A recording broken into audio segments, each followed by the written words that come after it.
Good morning, good afternoon, and good evening. Welcome everyone to episode 1 of Elevator Pitch Masters. I'm Jeff Scott, CEO of Section 810 Communications, and I am absolutely passionate about helping people improve their communication skills.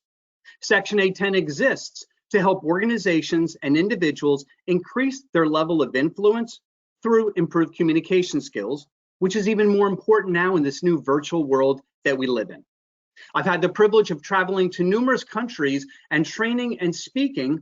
And one of the things that I've found is that people who communicate effectively tend to enjoy more success in their business and their personal lives.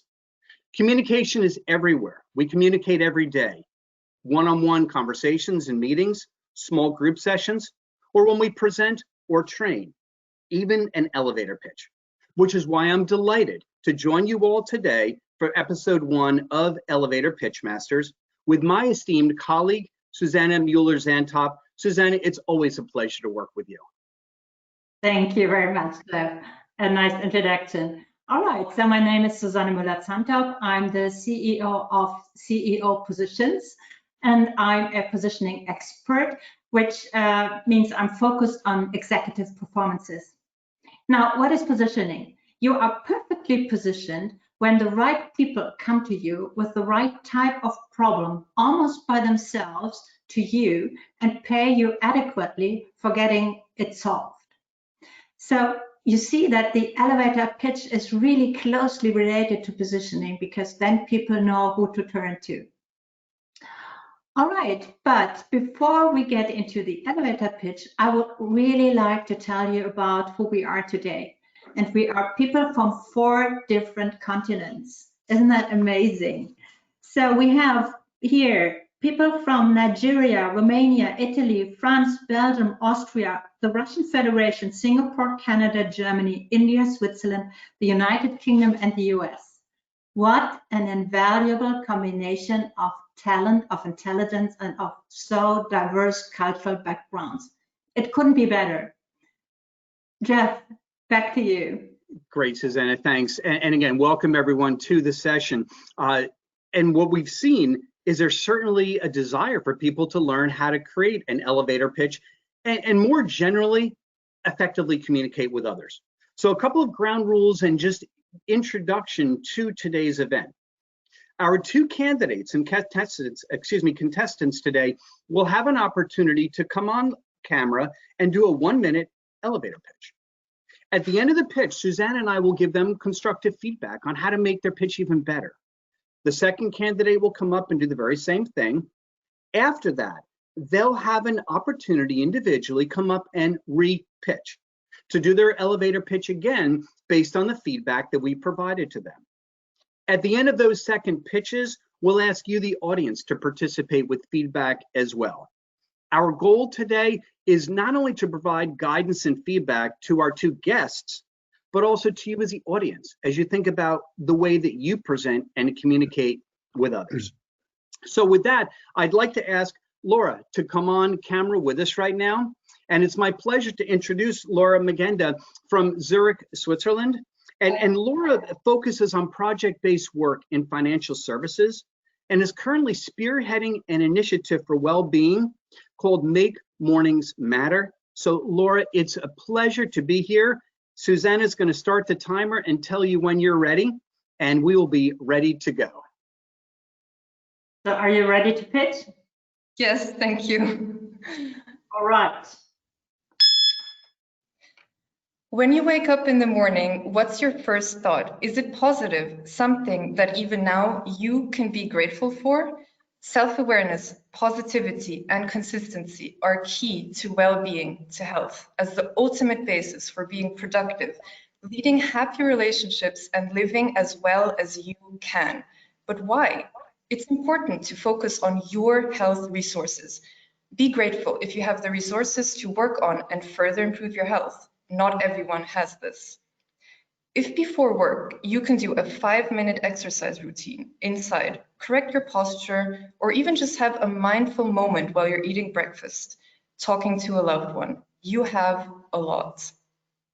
Make Mornings Matter helps you leverage your own resources with digital or print healthy habit reminder cards, which you can mix to create your personal set or give as a gift, complemented by self-challenges, team challenges, and community challenges. In this fast-moving world, sometimes we need a moment to get back to basics, to be the healthiest selves, and make your day matter, make your morning matter every day. Excellent, Laura. Thank you for that. I thought that was great. And kudos to you, because it's always hard to go first, to be the first one up. I know you and Steve were thinking, are we going to draw straws and see who's going to go first with this? I think you did a great job, and thank you for sharing it. I have a couple of comments, and then I'd love to hear Susanna's thoughts as well. First of all, great topic, and so relevant to everything that's going on right now. You had so much information in there, and it was really good, and you had a number of very practical steps. What would have made it even better is if you used a little bit more pregnant pauses when you would mention something, when you would say, if we have those things around us, be grateful for what we have. When we use those pregnant pauses, it gives the audience's brain a chance to catch up to what you just said and to let it really sink in. Because I loved what you said, but I was having a hard time bringing it really in. Another example, use your hands and smile as much as you can. Your hands were good like this, but use them and invite me in. When you even do an element like that, it invites the audience in. Or when you said posture, if you exaggerated your posture, anything that's body movement oriented would have engaged people even more. I think you did a phenomenal job, and I'm looking forward to your repitch. Susanna. Yeah, thanks, Jeff. Interestingly, I took a note for that same sentence that you mentioned, Jeff, which is be grateful. You have a lot, not everyone has that. And this is what deeply resonates with me. Now, to add to what Jeff said, taking it one step further in using hands is that you invite us. So opening hands is an invitation to participate. And it is also a gesture of giving, and you give something to people. So this is really nice. And I would try and combine it. So when you go off camera, maybe you have that moment for yourself where you try and combine those two things. Thank you. I'll do my best. That was excellent. Good job, Laura. Great feedback. Thanks. Susanna. Yeah. Now, I am honored to introduce to you the Chief Executive of Astrid, a UK-based charity that brings people dignity and hope, founded by his brother David. I introduce to you Steve Schutz. Steve, please come on camera. Oh, you are already here. I'm here. I've arrived. Hi, Susanna. Thank you. Welcome. Thank you. Thank you. Thanks for having me. So I would go off camera, and then you hear my picture. And once you have the screen for yourself, so to speak, you get started with your pitch. Sure thing. You're going to send me a buzzer? Go. Just imagine that you have been diagnosed with a chronic health condition. You will find that going to work is made much more difficult, even impossible, yet you still have the skills and experience to offer. My brother David was diagnosed with cancer just days after his 50th birthday. After a glittering career in the Royal Navy and in business, everything stopped. His diagnosis suddenly made him a person without value. In the UK, we believe there are well over 10 million people of working age who have a chronic illness or a disability. We call this community the Invisible Talent Pool. Our charity is called Astrid, and we connect that community with companies who are looking for talent and expertise. And you can help us in one of three ways.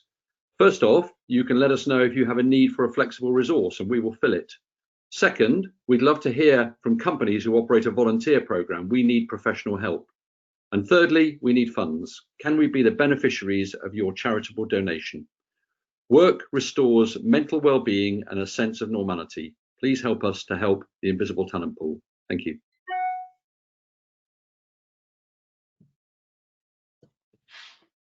Wow. Great job, Done. Steve. Thank you. Susanna, please. Very impressed. All right. So here is what I really liked was that you talked to me very directly, very personally. And I think the seriousness of the issue at hand and your personal involvement and your personal story, yeah, it leaves me a bit speechless, I have to say. So how could this be improved? It is difficult. It's not so easy. So I would like to talk about your appearance on screen, because you know what normally happens when you are in a live environment, that someone like you enter a room and then perhaps the conversation stops. Yeah, people have an understanding that what you are telling them matters. How can this be replicated on camera? Now, it can be done if you, like Jeff just said, if you have, if you lengthen your spine and sit really straight, that makes a big difference. And then you open your chest. And I have one very nice energizing tip that I would like to give to you, and everyone in the audience can try it, which is patting yourself before you get on camera, like here, and also in your neck, which is mostly tight and full of tension. So if you do that, you come across a lot more present and you glow. And this is what we would like you to be, glowing. Fantastic. Thank you, Suzanne. I'll try that. I should do some patting off camera. Just don't pat too hard. You'll end up coming on coughing or something, and then you'll need more of the water that we talked about. So, Steve, I thought you did a great job. Frankly, you're a natural. You've got a great presence when you speak. I agree with Susanna. Your story was so personal that it was moving. Outside of our event, I thought it was it's a moving story, and it's a very noble objective, which you have with Astrid. I love it.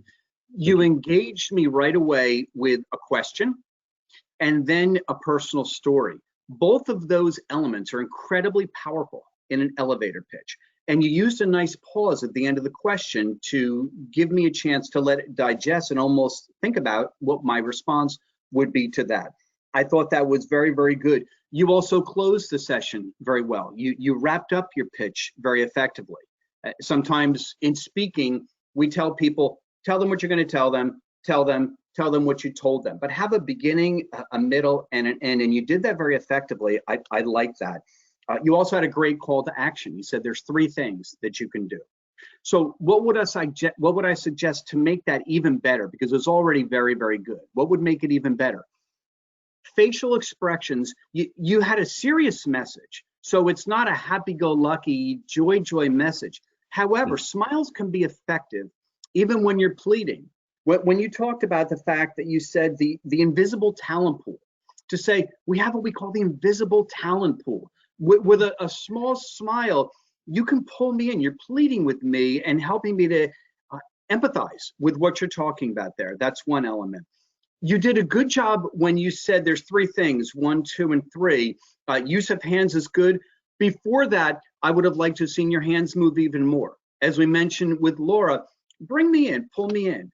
You know, my brother went through something. If you think about sometimes, even people in politics or newscasters, people that spend a lot of time on camera, they'll use their hands in various ways to invite us in. That would be something that I think would make it even better, because you got a great smile. I wanted to see that more. Even though it was a serious topic, you're doing something very good about this issue, and that is absolutely worth a smile.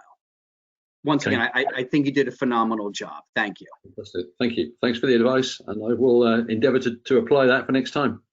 Great. So now here's where the fun starts for the audience and for Steve and Laura.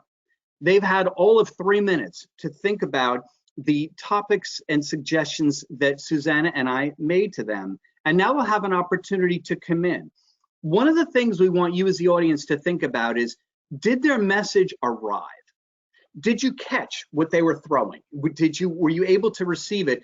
And after they both come on, we're going to have a couple of polls to ask you those questions and to get you engaged a bit more. But for right now, I'd like to ask Laura to come back on and give us your re-pitch and see if you can incorporate some of the ideas and suggestions that Suzanne and I had. So Suzanne, I'll let you start the timer, 1 minute, and we'll go off camera, Laura. Laura, I go off camera first, and then once we're alone on screen, I start the timer, which is now. Up, Laura, you're on mute. Let's start the timer again. Yeah, sorry. Susanna, Okay. can we restart her? Yep. Perfect. When you wake up in the morning, what's your first thought? Is it positive? Something that even now you can be grateful for? Self-awareness, positivity, and consistency are key to well-being as the basis for living as well as you can. But why? It's important to focus on your health resources, to be grateful for what you have. If before work you can exercise or even just have a mindful moment eating breakfast, talking to a loved one, you have a lot. Make Mornings Matter helps you leverage your own resources with digital or print healthy habit reminder cards, which you can mix to create your personal set or give as a gift. And it's complemented by self-challenges, team challenges, and community challenges. In this fast-moving world, we may need a moment to get back to basics, be the healthiest selves we can be grateful and happy. Make your day matter. Every morning, every day. Make mornings matter.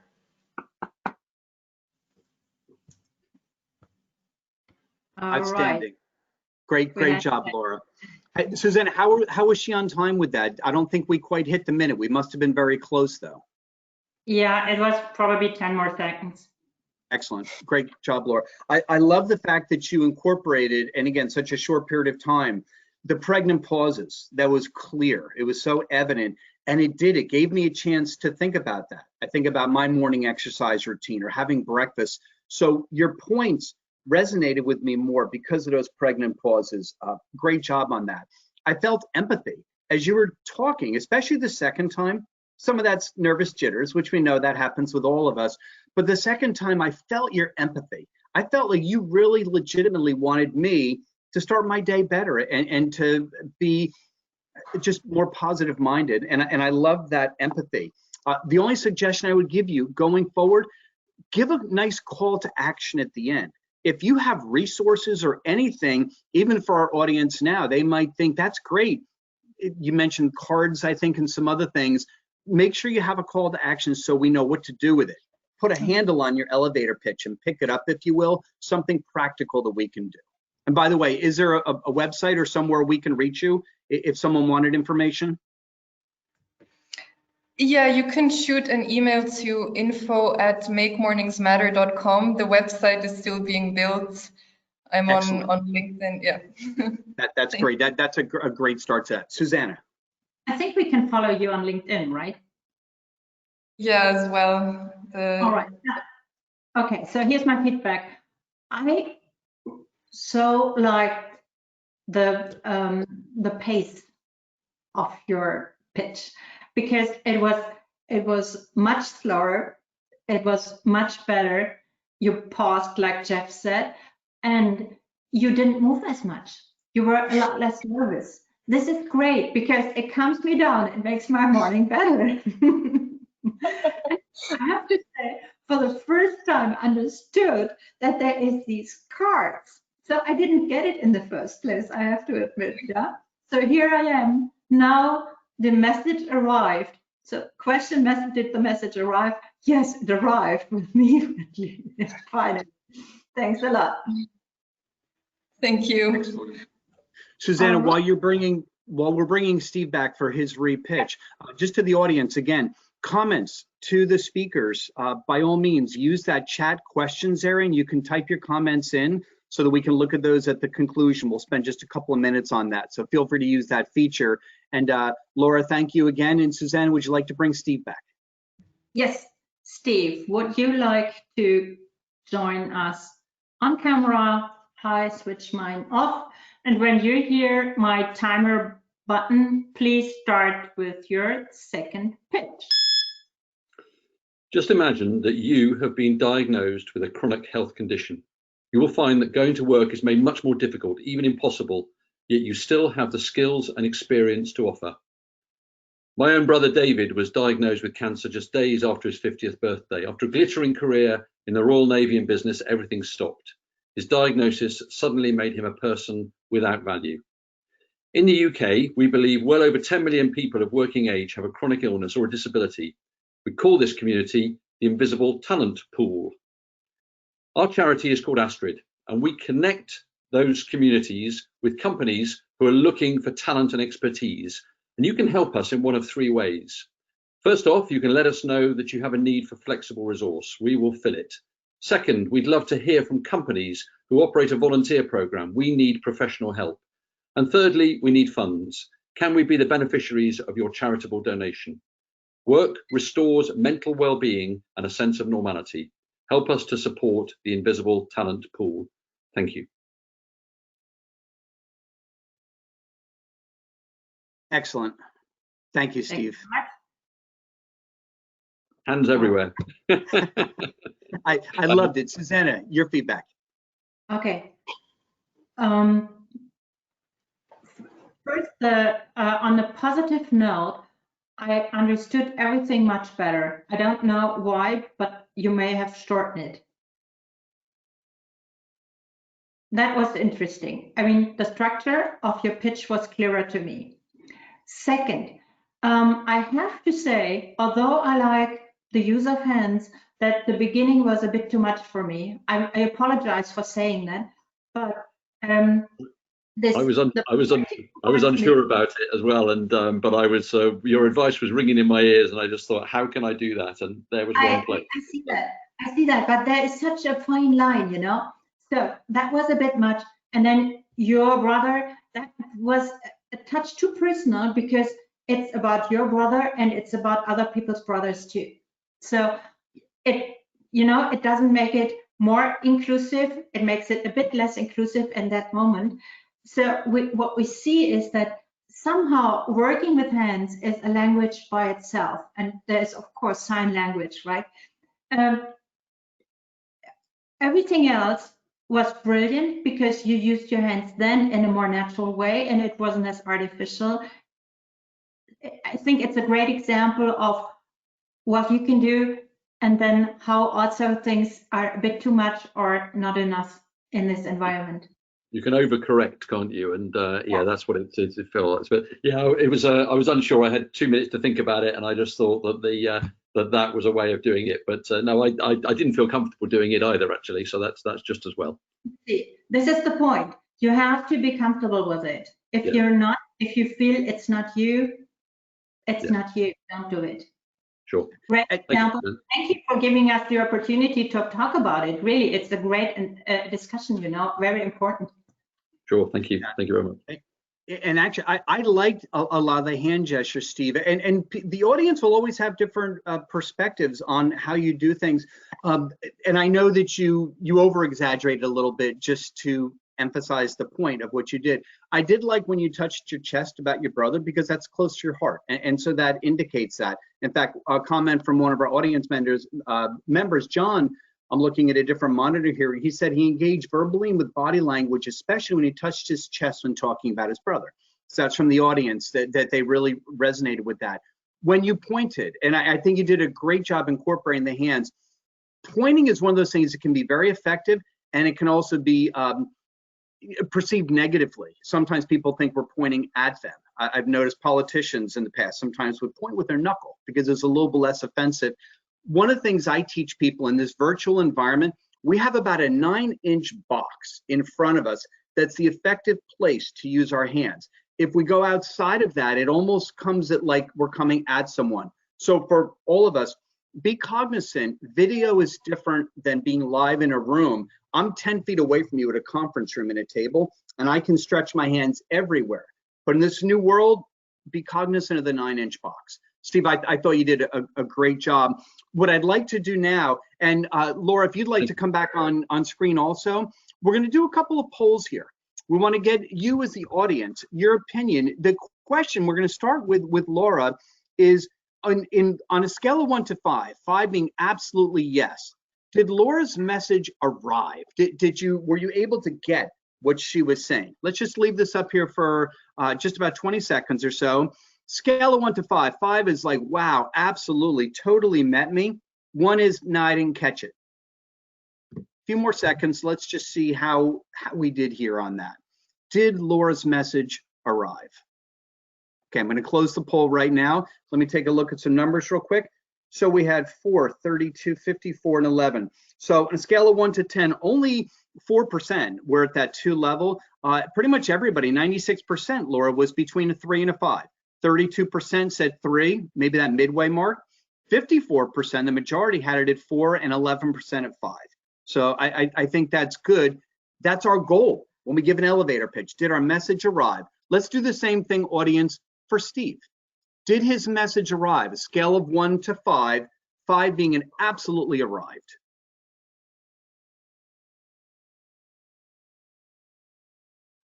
Keep this up for just a few more seconds. And I'll close the polls. Okay, fantastic. Steve, it looks like, and I'm not sure if you can see the results of this or not, but nobody in the 1 to 2 range. 7% were 3, that midway mark. 17% were at 4, and 77%, a vast majority, hit you at a 5. You did a great job. So your message definitely hit home and resonated. So great job to both of you on that as far as having your message arrive. Thank you. Thank you. Susanna, what do you think? A couple, maybe just a minute or two on some of these comments, because it looks like we've got several comments coming in the questions area. Yeah, let's do the comments first, and then I would like to, when we have time in the end, I would like to go back and have a quick poll about that hand gesture, because I think it's so interesting, especially because we have all these different cultural backgrounds. I'm so curious about it. So excellent. That's right. Yeah. So let's, I'm just going to read through. We've got a couple of comments, and I'm cognizant of the time. It's a few minutes after the top of the hour here in New York, so maybe just about 5 more minutes. Great. This is for you, Laura. She started out with a question to the audience, outlining the issues. That was very good. The intro was just imagine, and it drew me in immediately. Great. Good comment on that. Thank you.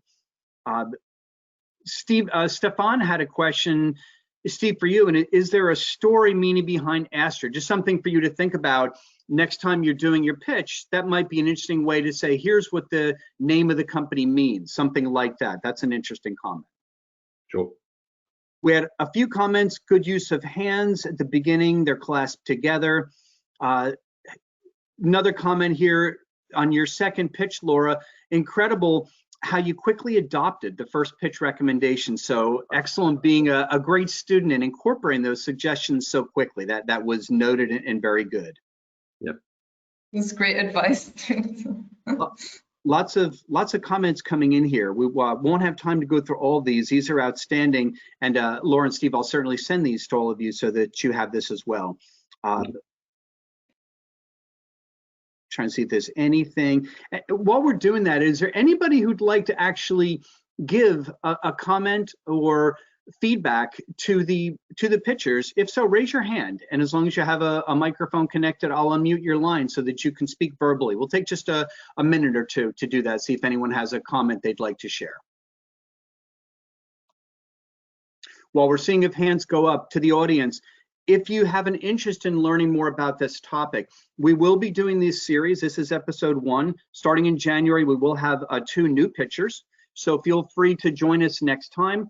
Also, if you have a desire to be a pitcher, to be like Laura and Steve did today, reach out to us and we're happy to have you apply to be a pitcher. Suzanne and I do offer training specifically on virtual presentations and elevator pitches. Our first online training session is on December 3rd.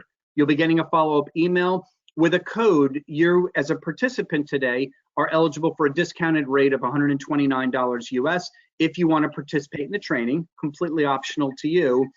And you can also learn more about Susanna's company and mine. If you go into the handout section, you'll be able to download brochures on both of our firms. So we have a number of hands going up. I'm going to click on Michael Peltz. I'm going to go ahead and unmute your line. Mike, let's see, I'm having a hard time unmuting your line, Mike. I'll see if I can come back to you. Jeremy Page, I see a hand, but again, not able to unmute. We may be having technological challenges here today. Actually, Jeremy, your line is open, Jeremy. Go ahead with your comment. Hi, they're great pictures, and I think it's really nice to hear something really succinct. One of the challenges that I've noticed in the past, and also noticed today, is about eye contact. Because when you're pitching and you're reading a script, sometimes it can look as though you're looking away or a little bit vacant. Have you got any tips on how to sort of overcome that? That's a great question, Jeremy. I actually did a workshop for students at MIT recently, and that question came up, and a student actually had a great idea. They said, when I have to look at my camera all the time, I took a little picture, an emoji or a picture of someone, taped it to my laptop computer right behind my webcam, so it looked like I'm looking at someone. So that's one very interesting suggestion. I also find that when I'm looking away, for example, I look at a larger monitor I have to read some of the questions. Sometimes I'll tell people I'm looking away just so that they don't think I'm distracted. I give them an indication. Or if I'm taking notes, which is common, I might just hold my pen up and then look down so they know that I'm doing something. When you're pitching, yes, it's hard. I've taped notes to things behind my computer, but it is a challenge in the virtual world. Hopefully that's some helpful tips. Suzanne, anything on your side to add to that? Yeah, I would like to add that the important thing is to make it normal. So when you're reading from a script and you have your notes, then show them and read from them, and then look into the camera once again to face your audience. You know, it can be a nice interplay, and it doesn't matter as long as it's normal. Everything that seems unnatural makes us think and defocus from your message. Great, I agree. All right, we have time for one more question. Let me see if I can open Elizabeth's line. I see your hand is up, Elizabeth. And apologies, it looks like you're self-muted. I've unmuted you. See if you can unmute your line by clicking on the microphone next to your name. We'll try that. There you go. Yes, brilliant. You're fine. You. Hello, thank you all of you. That was brilliant. It was less of a question actually and more of a comment, sorry. I was going to say for Steve and Laura that actually maybe partly positioning of webcam would make quite a difference, because if I look at how Susanna and Jeff, your webcam setup, it's very different compared to Laura and Steve. Steve, you're kind of, the camera's pointing up at you a little bit more, so therefore it's maybe more, yeah, that's better. And then that kind of enables you to do what Suzanne was saying of sitting up tall and straightening and blah, blah, blah. And Laura, there's space above your head that maybe is wasted space, because then it might feel slightly more uncomfortable not using your hands. And so then it would maybe feel more comfortable with you kind of better in screen. But yeah, exactly. So those are my thoughts. Very, very good points, Elizabeth. Thank you for sharing that, and totally agree. That's one of the things we typically teach in our workshops, is try to keep as close to eye level as possible. I've even used throw pillows on top of a computer in the past just to get it closer to that, but that's really good feedback. Thank you for sharing that. And then one final question, Michael Peltz, it looks like if you can unmute yourself, if you want to make one final comment before we close today's session. I was able to unmute myself. Thank you. I just wanted to tell Laura and Steve that I thought both of their pitches were excellent. I mean, Steve was very personal and powerful. And what I liked too is he had 3 things that you could do. It was very clear, and so the call to action was clearer. For Laura, the one suggestion I would have is just if you could earlier during the pitch, if you could introduce what the call of action is. You don't have to explicitly say what you're going to be offering people, but to give a better indication. It was a little unclear. But and part of the problem might be the fact that you've got, the website's not up yet, and you don't have a clear call to action. Once you have the website, I mean, it'll be very easy to send people to that. Great. So, Thank you, Mike. I appreciate that feedback. That's very, very good. And so at this point, I think, Susanna, we'll wrap up the session. There are a number of comments. We apologize if we didn't get to read your comment, but we will share it with Steve and Laura. So your participation is welcome. I'm always cognizant when we schedule a 30-minute session to not go too far beyond that, and we have gone a bit beyond it. So thank you, everyone, for joining us today. Susanna, any final comments before we close? Excellent. Yeah, I would like to add that we have a corporate version of the Elevator Pitch Masters, which is more competitive, where different parts of a company play against each other. And it's also really fun and very effective in terms of gamification and joint learning. So that would also be something. Absolutely. Thank you. So feel free to reach out to us. All of you will be getting emails thanking you for attending with that special discount code for our training. And feel free to join us at a future episode. Steve and Laura, you both did great. I'm very happy, and I think you've done a fantastic job, and give you a lot of credit for having the courage to come on in an audience that you don't know and to present your elevator pitch. I love both of your initiatives and want to thank you for joining us today. Thank you for having us. Thank you for having us. And thank you to all of you joining us outside and from all these countries. So we are still impressed with you as an audience. Wonderful. Bye-bye. Absolutely. Thank you, everyone. Have a great day or evening. Bye-bye. Bye-bye.